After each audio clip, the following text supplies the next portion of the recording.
Wow, saloon number 10. This is the only museum in the world with a bar in it. I know. You know that's why I hang out here. I love museums. Geez, tough crowd, huh? Well, anyway, I know why you're all here today. Here to watch me play some cards, right? All right, well, I'm going to do that for you. First, let me introduce the friends I'm playing with today. Charlie Rich, come on out. Charlie Rich, gambler from Cheyenne. Charlie. Next up, we got retired riverboat captain, Captain William Massey. Come on out, Captain there. Charlie. All right, Carl, it's all about you, Carl. Get out of here. Carl, man, the owner of the Saloon 10.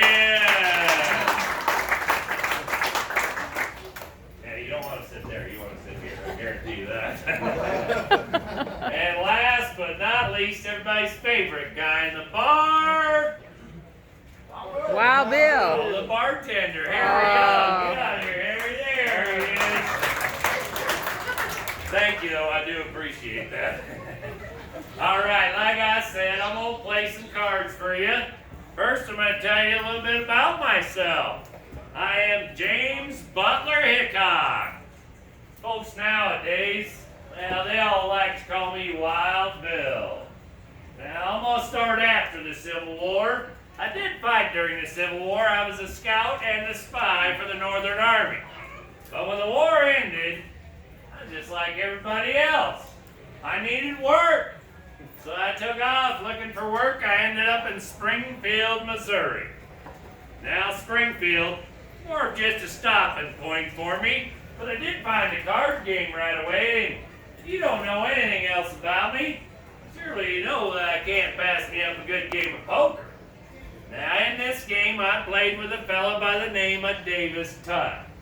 Davis, he was a Southern boy, and of course I fought for the North during the war, so how we got along well enough to sit across the table from each other, I have no idea. Man, that guy really did not like me at all. But we managed to play cards for a couple days, and well, I ended up owing him about $35. Now, $35 being quite a sum of money that I didn't have, and Davis really wanted some collateral, well, I didn't know what I was going to do. All I had was an old pocket watch that my daddy had given me, and I wasn't about to give that up. Davis, he was relentless. He wanted something to ensure him that he was going to get his money back. So, reluctantly, I did end up giving him that pocket watch, but I told him, I said, now Davis, don't be going around telling everybody how you took that from me in a card game, because that ain't how it happened. That watch means a whole lot more to me than $35, and I'm getting it back. Well, the very next day, here's Davis Tutt in the streets of Springfield, swinging that watch around, taunting me with it. Well, I yelled at him across the town square, told him to knock it off, but he didn't want to listen. He yells back at me, I yell back at him. Then what's he do? He pulls out a gun and he takes a shot at me. Landed right at my feet. So if you know anything about the West, you don't take a shot at somebody unless you expect one coming right back at you. And I don't miss. I lined up at Davis 75 yards across that town square with my .36 caliber black powder pistol. Bang! One shot right through the heart. Well, the authorities there in Springfield were none too happy with me shooting a fella down in their streets. They arrested me.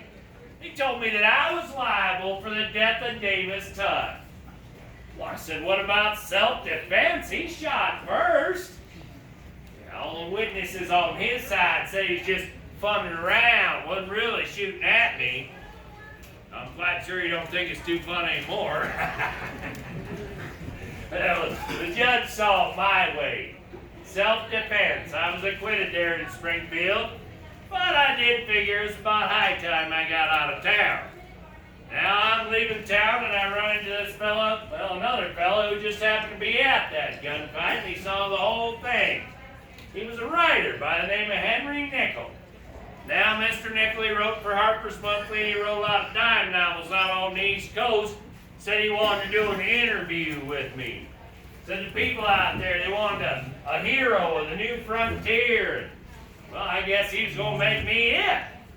Now, in this interview, I told him some stories about myself, and, well, maybe I exaggerated just a tad, but not nearly as much as he did. By the time he told that story, he had me killing over 200 people. You believe that? More like less than a half a dozen at this point. But it did make me famous.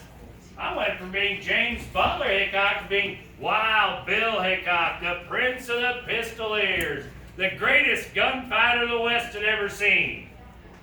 And while the fame was nice, it kind of put a target on my back. The guy that had a gun wanted to be the guy that shot down the greatest gunfighter, but I had to be extra cautious from then on. Now, still needing to get out of Springfield. Though acquitted, they were not happy about it. Well, I still needed work, so I took off and I headed west. Now, I traveled across Kansas doing odd jobs just to survive. Drove a little freight for a while. Scouted for the likes of the 7th Cavalry and the 10th Cavalry. As I'm out there scouting for them boys, I noticed a lot of small towns were sprouting up out there. Yeah, it seemed like everybody just kind of headed west on this big land grab, you know? Well, it also seemed to me not a lot of them towns had any law in them to speak of. Kind of gave me an idea, maybe I should be a lawman. So that's what I did. Now, I cleaned up a lot of towns across Kansas, places like Fort Riley, Wichita, Hays City, a couple more, till I ended up in Abilene, Kansas. Now, see, Abilene, it was a rough cattle town. One of the roughest there was. Them cattle drives, they come through there, bring all sorts of outlaws and ruffians with them. They'd shoot up the town, scare the daylights out of everybody. People of Abilene, well, they were sure happy when they heard the great Wild Bill Hickok took the job as their marshal and was going to clean that place up. I got there, I laid down some new ground rules. Do not bring your guns to town. Certainly don't be shooting them off in city limits. But there was this guy. There's always this guy, right? Yeah, a fella by the name of Phil Coe.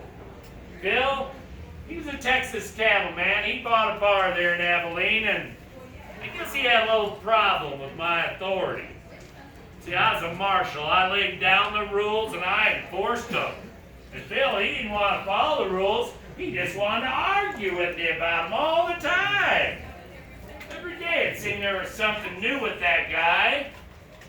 Well, till early one evening, I'm sitting in the saloon minding my own business, winding down from a long day's work, and I hear this ruckus in the street. People are screaming and hollering, guns are going off everywhere. I run outside to investigate, and who is it? It's Phil Coe and all his friends shooting up the town, scaring everybody. Well, much like Davis, I yelled at him to knock it off too, but he didn't want to listen either.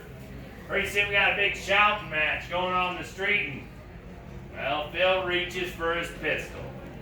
Big mistake. I'm quicker. I saw him reach for his, reach for mine, drew first, bam, I shot him dead right there.